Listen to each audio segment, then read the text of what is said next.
Hello friends, welcome to geology aspirant YouTube channel. So आज जो हम डिस्कस करेंगे टर्नरी सिस्टम के ऊपर।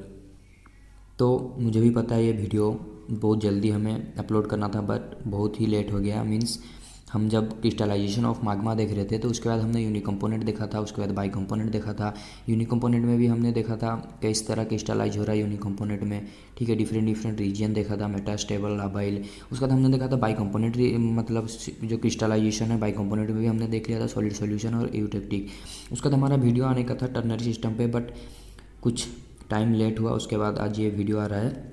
तो इसका रीज़न यही है कि बहुत से लोगों का डिमांड रहता है, कोई बोलता है मेटामॉर्फिक के ऊपर वीडियो बनाने के लिए, तो आपका डिमांड जैसे था स्पेशली टर्नरी सिस्टम पे, इसी तरह डिफरेंट डिफरेंट कमेंट्स आते हैं, तो इसीलिए हम सबके डिमांड्स पूरे करते हैं। इसीलिए थोड़ा सा लेट हो गया, तो थोड़ा सा एडजस्ट कीजिए। आज फाइनली हम लेने वाले हैं टर्नरी सिस्टम के ऊपर। तो स्टार्ट करते हैं आज का वीडियो, मतलब देर ना करते हुए। तो अब ये टर्नरी सिस्टम क्या है, इससे आप बहुत ही ज़्यादा फेमिलियर है, क्योंकि प्रीवियस कुछ वीडियो से हमने देख लिया है क्रिस्टलाइजेशन ऑफ माग्मा, उसका बिहेवियर किस तरह है। हमने यूनिक कंपोनेंट भी देखा था, बाई कंपोनेंट भी देखा था, ठीक है। तो आज हम स्टार्ट करेंगे। तो जैसे ही हम बात करते हैं टर्नरी सिस्टम का, तो यहाँ पर बात आ रहा है 3 कंपोनेंट का। ओके, अब 3 कंपोनेंट का बात क्यों आ रहा है वो भी हम देखेंगे। यहाँ पर आपको जो 3 कंपोनेंट भी दिख रहा है, ठीक है, अनोथाइड, डायप्साइड और फोस्टेराइड, ठीक है। तो हम क्या किए थे ना, वो start with single component. Okay, हम सिंगल कंपोनेंट के साथ स्टार्ट किए थे यूनिक कंपोनेंट। देन हमने कुछ कंपोनेंट उसमें ऐड करते गए, उसमें कुछ कंपोनेंट 2 कंपोनेंट ऐड किए, तो उसमें हमने देखा यूटेक्टिक और सॉलिड सॉल्यूशन। उसी तरह हमने 3 कंपोनेंट भी ऐड किया, ठीक है। बट बेस्ट टर्नरी डायग्राम जो हम यूज करते हैं ऑफ्टन, मतलब हम डिस्कस करते हैं बेस्ट टर्नरी डायग्राम, वो है डायप्साइड, अनोथाइड और फोस्टेराइड। ओके, तो यही कॉम्बिनेशन को मैक्सिमम टाइम डिस्कस किया जाता है, यही बेस्ट कॉम्बिनेशन है। तो यहाँ पर टर्नरी जो रहेगा, इसमें यूटेक्टिक का हम बिहेवियर देखेंगे। जैसे कि हमारे पास था यूटेक्टिक, ओके, यूटेक्टिक था, जैसे हम लेते थे, हमारे पास टेम्परेचर का एक्सिस रहता था 2, ठीक है। तो इसमें हम क्या लेते थे ना, कंपोजिशन लेते थे, इस तरह कहीं ना कहीं क्रिस्टलाइज होता था। तो इसी तरह यहाँ पर भी होगा, ठीक है। 3 सिस्टम के बीच में उसी को ही हम आज डिस्कस करेंगे। तो ये था यूटेक्टिक, जो कि हमारे पास 2 कंपोनेंट थे, ओके। तो ये जो सिस्टम है कॉम्प्लिकेटेड होते जाता है, जैसे जैसे हम मोर सिस्टम ऐड करते जाते हैं, ठीक है। More system we add, system will more complicated, this behaves complicated. Okay, ये कॉम्प्लिकेटेड बिहेव करता है। अब ये चल क्या रहा है, ठीक है, इसका मीनिंग है क्या। एक्चुअली हम यहाँ पर डिस्कस कर रहे हैं 3 डायमेंशन के बारे में, ओके। अब ये इतना कॉम्प्लिकेटेड दिख क्यों रहा है, ये जो डायग्राम है यूटेक्टिक में तो इतना कॉम्प्लिकेटेड नहीं दिख रहा था। अब ये लाइंस क्या है, ग्रीन लाइंस, ठीक है। अब यहाँ पर ये पर्पल कलर में जो भी आपको दिख रहा है ये लाइन क्या है, इसको हम क्या बोलेंगे, ठीक है। तो ये सब चीज़ हम डिफाइन करेंगे वन बाय वन। तो अब ये चल क्या रहा है, इतना कॉम्प्लिकेटेड है क्यों, क्योंकि जब भी हम टर्नरी सिस्टम का बात करते हैं तो यहाँ पर कहीं ना कहीं हम 3 डायमेंशन का बात करते हैं। मीन्स हम यहाँ पर बात करें 3 डायमेंशन का। अब 3 डायमेंशन मीन्स जैसे कि हमने यूटेक्टिक देखा था या फिर बाइनरी सिस्टम, तो यहाँ पर हमारे पास 2 मतलब 2 हमारे पास एक्सिस था। जैसे कि एक था यहाँ पर हमारे पास कंपोजिशन हम ले रहे थे और यहाँ पर टेम्परेचर ले रहे थे, बट यहाँ पर हमारे पास क्या रहेगा, 3 एक्सिस रहेगा, ठीक है, टेम्परेचर का, ठीक है। तो यहाँ पर तो देखिए 3 मतलब हमारे पास जो डायमेंशन रहेगा, यहाँ पर 2 डायमेंशन था, यहाँ पर 3 डायमेंशन मीन्स 3 एक्सिस आ रहा है। तो हमें यहाँ पर कहीं ना कहीं इमेजिन करना पड़ेगा एक्स वाई के साथ हमारे पास जेड एक्सिस भी है, ओके, परपेंडिकुलर में। तो यहाँ पर जनरली चल क्या रहा है, यहाँ पर जो टेम्परेचर है वो परपेंडिकुलर रहेगा, इस तरह ये देखिए टेम्परेचर जो रहेगा ये परपेंडिकुलर रहेगा, ठीक है। किस तरह परपेंडिकुलर रहेगा, यहाँ पर देखिए टेम्परेचर जो है ये देखिए परपेंडिकुलर एक्सिस में यहाँ पर रहेगा, इसी तरह यहाँ पर भी टेम्परेचर परपेंडिकुलर रहेगा। मतलब टेम्परेचर यहाँ पर 3 एक्सिस में, ये देखिए यहाँ पर 3 एक्सिस आपके पास आ रहे हैं इस तरह, ठीक है। मैं थोड़ा सा ट्राई करता हूँ सिंप्लीफाई करने को। यहाँ पर देखिए 3 एक्सिस आपके पास आ रहे हैं, ठीक है। तो इसको थोड़ा सा आपको इमेजिन करना होगा। यहाँ पर मैं यहाँ पर 3 नहीं दिखा पा रहा हूँ एक साथ, ठीक है। तो यहाँ पर देखिए 3 एक्सिस आ रहे हैं किस तरह, ये देखिए यहाँ पर एक एक्सिस है, मतलब 1 2 तो हमारे पास एक्सिस यहीं पर हो गया। अब थर्ड जो एक्सिस है जिसमें हम टेम्परेचर रिप्रेजेंट करेंगे, 3 एक्सिस है, तीनों कॉर्नर में आएगा ये। तो ये कुछ इस तरह आ रहा है, यहाँ पर देखिए रहेगा, यहाँ पर इन दोनों के बीच में एक यूटेक्टिक आएगा। तो इसको थोड़ा सा आपको इमेजिन करना होगा, इन दोनों के बीच में एक यूटेक्टिक बन रहा है इस तरह का। तो यहाँ पर कहीं ना कहीं इस तरह में एक यूटेक्टिक आ रहा है, ये देखिए, सॉरी, इस तरह यहाँ पर एक यूटेक्टिक आ रहा है। इसी तरह हमारे पास यहाँ पर भी एक यूटेक्टिक मिलेगा, ठीक है। इस तरह अगर 2 है परपेंडिकुलर, मतलब पेपर ऑफ प्लेन से परपेंडिकुलर आपको दिख रहे होंगे। तो यहाँ पर भी इस तरह एक एक्सिस आएगा जो कि आपको इमेजिन करना होगा, जो कि एयर में थोड़ा सा यहाँ पर इमेजिनेशन करना होगा। इसलिए तो हम बोल रहे थे ये मोर कॉम्प्लिकेटेड क्यों हो रहा है, ठीक है, सॉरी। तो यहाँ पर एक्चुअली हो क्या रहा है, ये देखिए इस तरह अगर है तो यहाँ पर और एक आ रहा है, मतलब यूटेक्टिक यहाँ पर इन दोनों के लाइन के बीच में आ रहा है इस तरह में, ठीक है। इसी तरह यहाँ पर भी आएगा लाइक दिस, तो आप ये समझ सकते हैं। अब तो इसको ज़्यादा कॉम्प्लिकेटेड ना करते हुए थोड़ा सा इसको देखते हैं इसके लिए हो क्या रहा है। तो क्रिस्टलाइजेशन जब भी हम देखते हैं टर्नरी का, तो यहाँ पर हम एक ट्रायंगुलर डायग्राम लेते हैं, क्योंकि हम 3 डायमेंशन में तो ले नहीं सकेंगे, तो 2 डायमेंशन में भी हम बात करेंगे। 2 डायमेंशन में हम 3 डायमेंशन को रिप्रेजेंट करेंगे। तो अब उसको रिप्रेजेंट करेंगे तो थोड़ा सा इसको देख लेते हैं क्या इमेजिनेशन जो हमने किया, किस तरह ये फिगर बन रहा है उसको भी थोड़ा सा देखते हैं। ये है फिगर हमारे पास।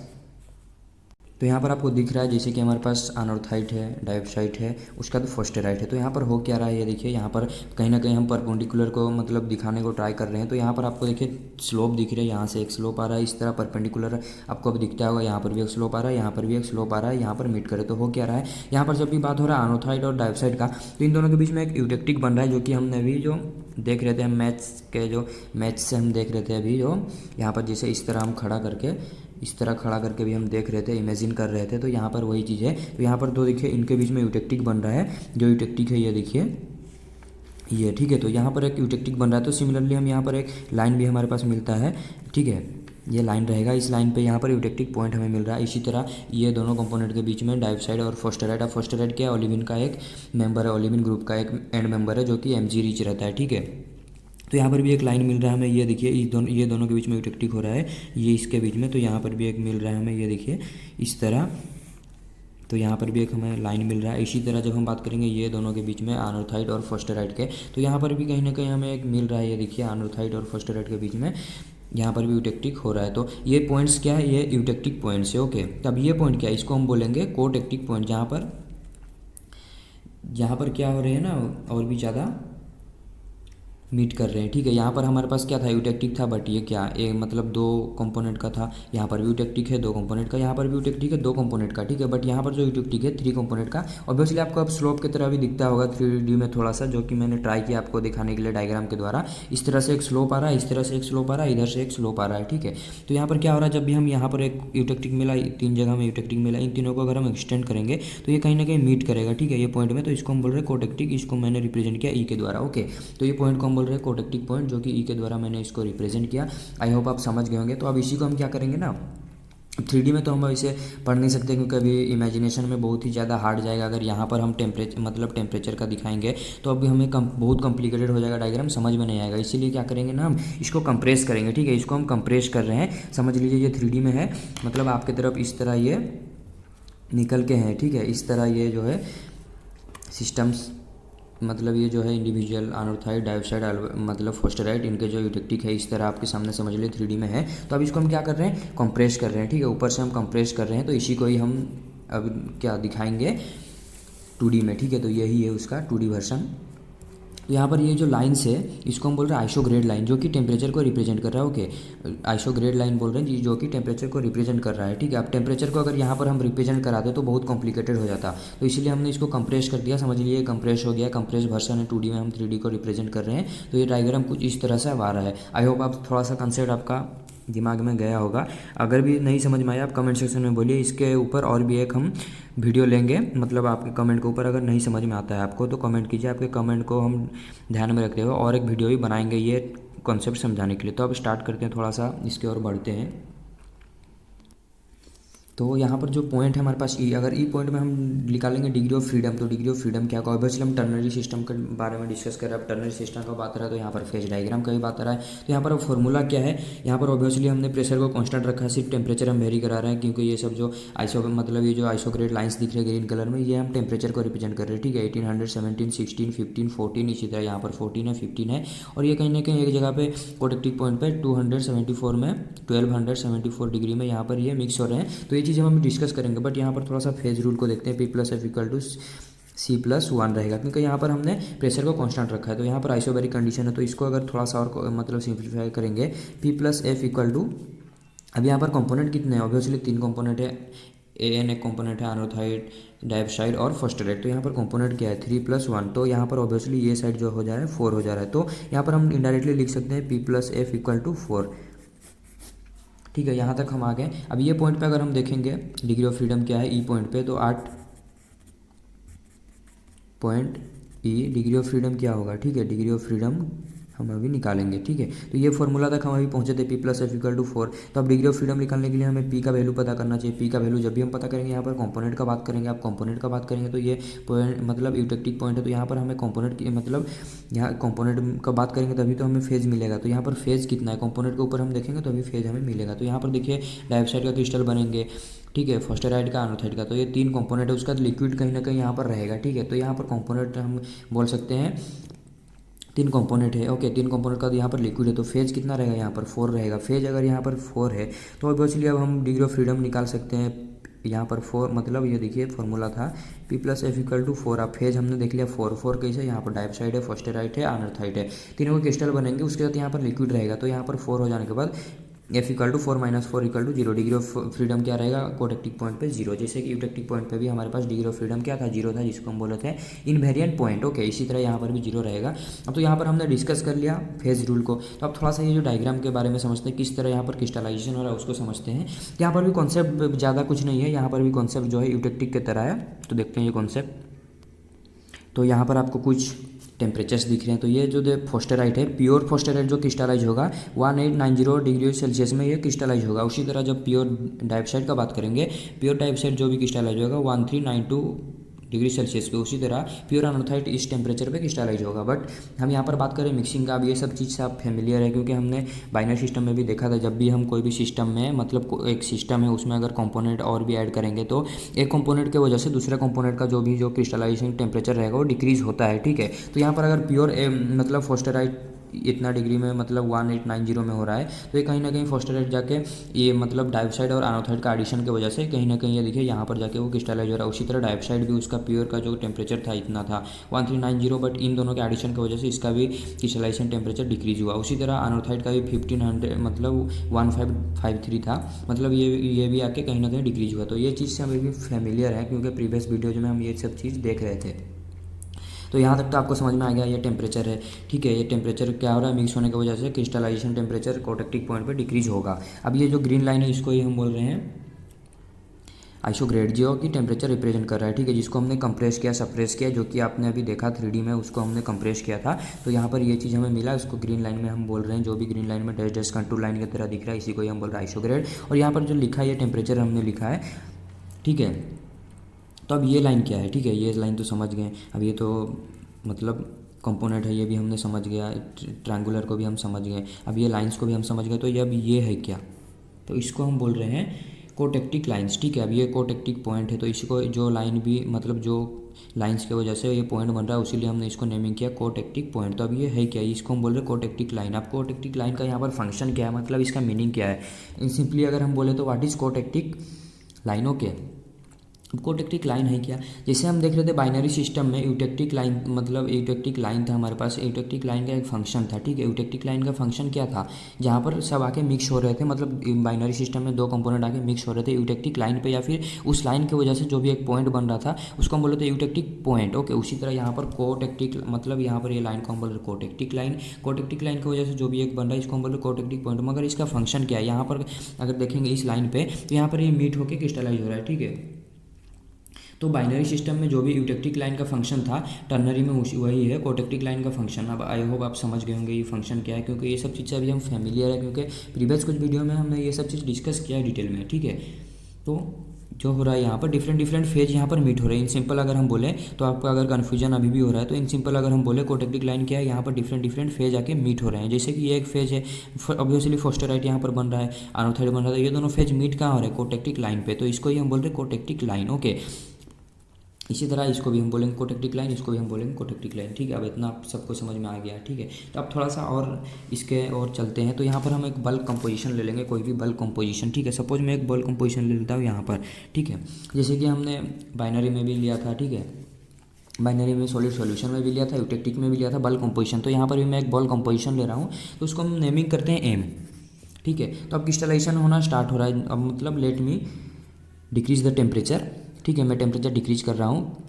और क्रिस्टलाइजेशन, अब हम इसका प्रॉपर्टी देखेंगे किस तरह क्रिस्टलाइजेशन हो रहा है। क्रिस्टलाइजेशन कब होगा, जब टेम्परेचर डिक्रीज होगा। टेम्परेचर कब डिक्रीज होगा, जब भी नेचर में मतलब माग्मा मतलब इरप्ट हो जाएगा या फिर लावा जो इरप्ट हो जाएगा उसका क्रिस्टलाइज होना ऑब्वियसली स्टार्ट करेगा, ठीक है। अब ये स्टार्ट होगा तो कब होगा, टेम्परेचर डिक्रीज होगा। तो यहाँ पर भी हमें टेम्परेचर डिक्रीज करना पड़ेगा।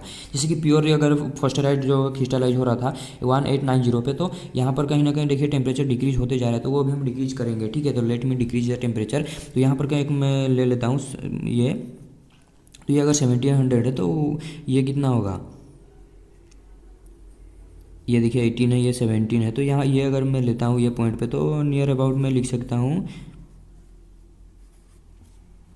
ये एक टेम्परेचर है, ठीक है, नियर अबाउट मैं लिख रहा हूँ। तो यहाँ पर सब क्रिस्टलाइजेशन होना स्टार्ट होगा, ठीक है, क्रिस्टलाइजेशन होना अब स्टार्ट होगा क्योंकि ये डिक्रीज हो रहा है क्रिस्टलाइजेशन मतलब, तो यहाँ पर होना स्टार्ट होगा। बल्क कंपोजिशन हमने ले लिया एंड यहाँ पर से क्रिस्टलाइजेशन अब क्या हो रहा है, स्टार्ट हो रहा है।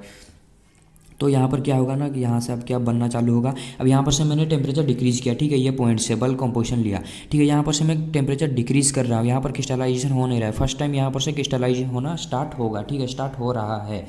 तो यहाँ पर से क्रिस्टलाइजेशन जैसे हो रहा है क्रिस्टल बनना चालू हो जाएंगे। अब क्रिस्टल बनेंगे तो किसके बनेंगे, ये रीजन कहाँ है, ये जो है ये सेपरेट कर रहे हैं कोटेक्टिक, मतलब यहाँ पर जो था कोटेक्टिक लाइन, तो यहाँ किसको से मतलब इंडिकेट कर रहा है, ये जो रीजन है फोस्टेराइट का। मीन्स यहाँ पर क्या होगा, पहली बार फोस्टेराइट का क्रिस्टल बनना स्टार्ट होगा, ठीक है। तो अब फोस्टेराइट क्या हो रहा है, क्रिस्टलाइज हो रहा है। इसका मतलब क्या है, फोस्टेराइट अगर यहाँ पर क्रिस्टलाइज हो रहा है मतलब फोस्टेराइट का क्रिस्टल मिल रहा है। जैसे कि हमारे पास मेल्ट था, अब मेल्ट में हमारे पास फोस्टेराइट भी था, मतलब अनोर्थाइड भी था और डाइऑक्साइड भी था। अब यहाँ पर से ये बनना चालू हो गया। तो अब ये अगर बन जाएगा मतलब ये मेल्ट में से ये मेल्ट है, ये बन गया, ये मतलब क्रिस्टलाइज हो चुका। अब रहा क्या, ये दो रहा। अब ये दो रहा मीन्स यहाँ पर क्या पहली बार मेल्ट क्या होगा, मूव होगा। मूव किधर होगा, ऑब्वियसली ये दोनों है तो इसके तरफ मूव हो रहा है, ठीक है। मेल्ट इसके तरफ मूव हो रहा है, टेम्परेचर जैसे जैसे डिक्रीज हो रहा है मूव होते जा रहा है, ठीक है। तो अब यहाँ पर हो क्या रहा है देखते हैं। तो ये मूव हो रहा है, ठीक है, मूव होगा, ठीक है। क्रिस्टल बनते जाएंगे। टेम्परेचर जैसे जैसे डिक्रीज होगा, जैसे जैसे डिक्रीज होगा यहाँ पर क्रिस्टल बन रहे हैं। यहाँ पर हम आ गए, ठीक है, क्रिस्टल बन रहे हैं 1500 का टेम्परेचर पे आ गए। यहाँ पर भी बन रहे। तो अब ये मूव हो रहा है किधर, इस तरफ, ठीक है, इन दोनों की तरफ मूव हो रहा है। तो कहीं ना कहीं ये आके यहाँ पर मीट अगर हो जाता है सपोज, तो यहाँ पर ये मीट हो गया, ठीक है। तो कोई ना कोई टेम्परेचर पर ये आके यहाँ पर मतलब करेगा, मतलब पेनिट्रेट करेगा, मतलब मिक्स होगा कोई ना कोई टेम्परेचर पे आके ये इंसेक्ट करेगा, ठीक है, इंटरसेक्ट करेगा कोई ना कोई टेम्परेचर पे आके। तो यहाँ पर ये इंटरसेक्ट कर रहा है पहली बार। तो यहाँ पर ये देखिए जैसे कि फोस्टेराइट बन रहा है, तो अब ये मूव किधर होगा, ये अनोर्थाइड और डाइऑक्साइड के कंपोजिशन की तरफ इधर मूव हो रहा है। अब ये भी अगर मतलब यहाँ पर मूव हो गया तो ये भी यहाँ पर बनना चालू था पहले से, ये भी बन रहा है, ये भी मूव हो रहा है। तो यहाँ पर ये मूव हुआ। उसी तरह ये जब मूव हो रहा है तो अब क्या होगा, तो अब ये क्या होगा, इधर मूव करेगा, तो ये इधर मूव करेगा, इधर से भी आ रहा है। तो यहाँ पर एक पॉइंट पे वहाँ पर ये सब आके क्रिस्टलाइज होना बंद हो जाएंगे, ठीक है।